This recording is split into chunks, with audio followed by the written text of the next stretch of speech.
بسم الله الرحمن الرحيم. الحمد لله رب العالمين، ثم الصلاة والسلام الأتمان الأكملان على أشرف الأنبياء والمرسلين نبينا محمد وعلى آله وأصحابه أجمعين وسلم تسليما كثيرا. أما بعد، هاري كو أديكم كمي يعقوب بلده ونكو هيورتي هيوران رمودون ونم بمسيب بسيني بدو هيورا قول إنكا دودال دو هاري باوتو دون mi fewtina jama julɓe ɓen fof salminandu l'islam ɓe wi assalamu aleykum wa rahmatullahi wa barakatuh.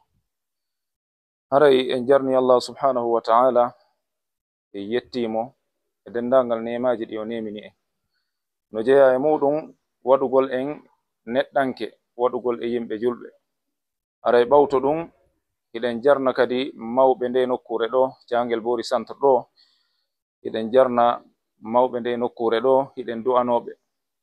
haray hiɗen jarna kadi yeesoɓe ɓen e cenɗe ɗen ɗiɗi ka dina e ka dawla. hiɗen du'anoɓe, hiɗen du'ano yimɓe nokkure nden e sagataɓe nokkure nden, woni ko tooliɓe ɗo, woni ko hikkoranɓe en ka yaasi. haray hiɗen toro allah subhanahu wa ta'ala yo waɗan en ɓuttu e leydi men ndi. en toro allah subhanahu wa ta'ala yo waɗande nokkure ɗo kisal e ɓantal o hisina leydi men ndin fof. haray ɓawto ɗum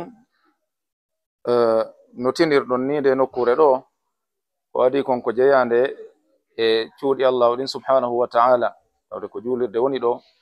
haray nde takkodiri e duɗal qur'ana ka deftere allahu nden jange faame. nam haray ko ɗum woni nde nokkure ɗo.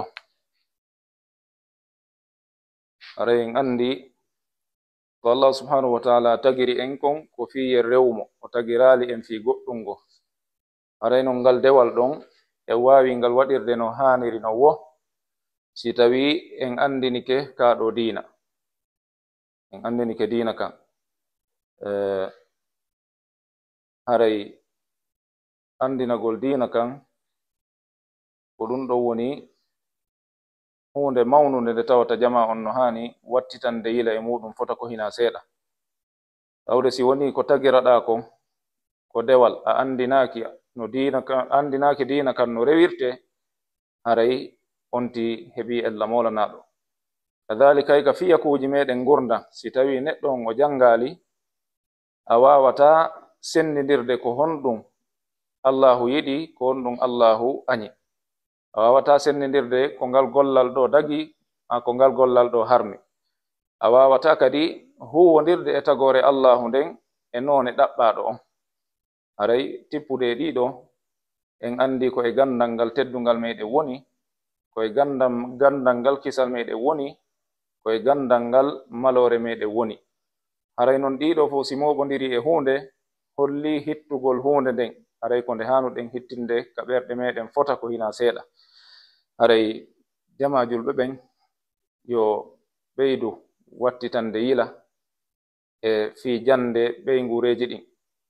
tawde hande fayɓe meɗen ɓen ɓe wawi en ɓuttinde ɓerɗe wo si tawi ɓe jangi dina kan. ɓe wawi en jotande wo si tawi ɓe faami dina kan. ɓe wawi en yurminde wo si tawi woni ɓe faami dina kan.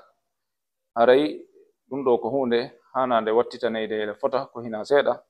haray ɗen tori allah subhanahu wa ta'ala yo ɓeydu en faaminde dina kan, o nemina en ɓeygureji men ɗin faama dina kan e nde nokkure ɗo e dendagal nokkureji ɗi tawata ko darniraɗi fiyo dina kam jange faame gollitire.